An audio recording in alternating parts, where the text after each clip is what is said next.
क्योंकि एक समय आता है जेई प्रिपरेशन के दौरान जब सब्जेक्ट्स और ये प्रिपरेशन थोड़ी मुश्किल लगती है। तो क्या आपको भी ये मुश्किलें आई थी, आपने भी ये डिफिकल्टी फेस करी थी और आपने इसे कैसे ओवरकम किया? मुश्किलें तो हर किसी को ही आती है, मतलब मेरे को भी आई थी। तो मुश्किलें तो जैसे हर सब्जेक्ट में आती, मतलब जब शुरुआत की थी तब एकदम, जब 10th से 11th तो जो बदलाव होता है वो बहुत ही भयानक होता है, सच बोलूं तो। मतलब इतना ड्रास्टिक चेंज, उसमें बहुत दिक्कतें आती है। लेकिन जो टीचर्स ने उस समय हमारा साथ दिया ना, वो बहुत ज़रूरी था।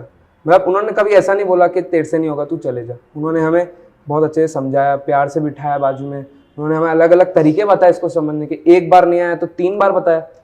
तो ये जो अब डिफिकल्टीज ओवरकम करने के लिए आपको एक सपोर्ट चाहिए और आपको खुद से भी लगना पड़ता है। तो खुद से भी मैंने अलग अलग रिसोर्सेज से पढ़ने की कोशिश की। टीचर्स जो बोलते थे वो मतलब किताबी थोड़ा बहुत एक्सेस किया, रीडिंग रिसोर्सेज को। और जो टीचर्स ने जैसा समझाया वो मतलब डिफिकल्टीज तो खत्म हो ही जाती है फिर धीरे धीरे। ऑब्वियसली ये एक बहुत कॉमन फेज़ होता है स्टूडेंट के लिए जब वो जेई की प्रिपरेशन करते हैं। जैसा केशव ने भी बोला कि वो ट्रांजिशन फेज़ जो होता है 10 to 11th, पूरी एकेडमिक जर्नी में वो सबसे बड़ा ट्रांजिशन है किसी स्टूडेंट के लिए। कि 10th तक आप जो पढ़ रहे हैं वो पूरी तरह से पहले से डिसाइडेड होता है। डिसाइडेड इन द सेंस कि आपकी बुक्स डिसाइडेड है कि इसमें से आपसे क्वेश्चन पूछे जाने हैं, वो ऑलमोस्ट डिसाइडेड है। When you enter in JEE preparation, आप जब देखते हैं तो आपको जेई प्रिपरेशन में समझ में आता है कि मैं कितने भी क्वेश्चंस ट्राई कर लूँ, मेरे सामने एक नया क्वेश्चन वहाँ पहुँचने वाला है। मैं कितने भी क्वेश्चंस की प्रैक्टिस कर लूँ, तो ऑब्वियसली किसी भी स्टूडेंट के लिए जिसने आज तक इस तरह की चीज़ें नहीं करी हुई, उसके लिए ये हमेशा एक शायद डराने वाला सच होता है। पर मैं हमेशा ये कहूँगा, और मैंने जो देखा भी है, कि ये कुछ समय का फेज़ है। जब तक आप उस फेज़ को पार ना कर लें, ये डर आपका तब तक है जब तक वो एक समय होता है। जैसे ही आप उस समय को पार कर लेते हैं, ये चीज़ आपके लिए बहुत यूजुअल हो चुकी होती है। एक लाइन कहते हैं हम हमेशा कि ये वैसा ही है जब ट्रेन अपनी ट्रैक चेंज करती है, पटरी चेंज करती है, तो वो एक खड़खड़ खड़खड़ आवाज़ बच आती है। तो अगर कोई उस खड़खड़ से डर जाए तो वो शायद क्विट कर दे। लेकिन अगर उसको जो ये जानता है कि ये खड़खड़ अभी सिर्फ तब तक है जब तक वो ट्रैक चेंज हुआ है।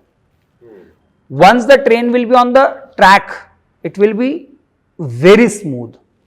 तो बस उस जब ट्रैक चेंज हुआ है आपका, तब उस फेज को आपको अपने आप को स्ट्रांग बना कर रखना, उतने से फेज के लिए। और वो बहुत छोटा फेज होता है 11th में, मुझे लगता है 2 से 3 महीने का वो फेज होता है, इनिशियल फेज। जैसे ही उस फेज को आप क्रॉस करते हैं, आपको ये लगता ही नहीं कि हम बहुत डिफिकल्ट दुनिया में जी रहे हैं जहां हमारे लिए हम कुछ नहीं कर पाएंगे। तो स्टूडेंट्स बस इस फेज को निकालने के लिए अपने मन में संभल रखें कि आएगा वो दिन, आने वाला वो दिन। और मैं जानता हूँ नॉट ओनली केशव, ऑलमोस्ट सभी स्टूडेंट ये फेज को, इस फेज को कहीं ना कहीं फेस करते हैं। पर अगर हम चाहते हैं कि हम भी जिस तरह से आज इसने परफॉर्म किया वैसा करना है, तो शायद बस थोड़ा सा हमें अपने अंदर ये रखना होगा कि फेज़ गुजर जाएगा और सारी चीज़ें यूजुअल हो जाएंगी। हम अपनी प्रिपरेशन में एक चीज़ ज़रूर रखें कि आज हमने जितना पढ़ा है, कल हम कोशिश करेंगे उससे थोड़ा सा ज़्यादा प्रिपरेशन करें। ये नियम है। आप ये सोचेंगे कि मैं अभी 4 घंटे पढ़ रहा हूँ, फिर मैं 3 घंटे पढ़ लूँगा, सफिशिएंट नहीं। आप अगर 4 पढ़ रहे हैं तो आप 4.5 पढ़िए।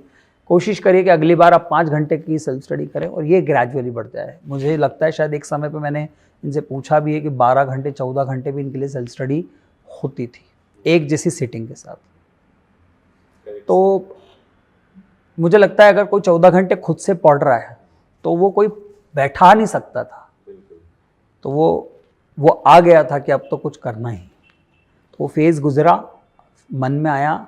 ऑब्वियसली इसमें एक बहुत बड़ा फैक्टर ये होता है सर, जैसे इसने कहा सपोर्ट, तो सपोर्ट एक ये भी होता है कि अगर टीचर आपको सब्जेक्ट में इंटरेस्ट दिलवा दे, आपको लगने लगे कि सब्जेक्ट सच में बहुत अच्छा है, पढ़ने में तो मज़ा आता है, चीज़ें समझने में बड़ा मज़ा आता है, पढ़ाई इतनी डिफ़िकल्ट नहीं है, तो भी ये फेज़ थोड़ा आराम से गुजर सकता है।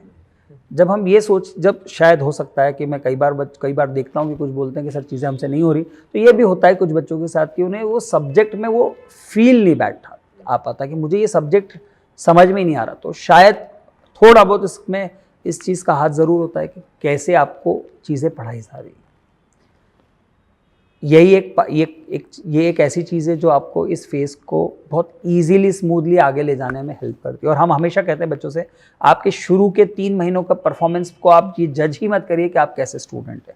शुरू के 3 महीनों का परफॉर्मेंस हो सकता है बहुत फ्लक्चुएट करे, बहुत नीचे रहे, लेकिन आप 3 महीने बाद अगर लगातार कंसिस्टेंट आप ये मान के चलेंगे कि हम अच्छा करेंगे, तो 3 महीने बाद आपका परफॉर्मेंस बहुत बेहतर आएगा।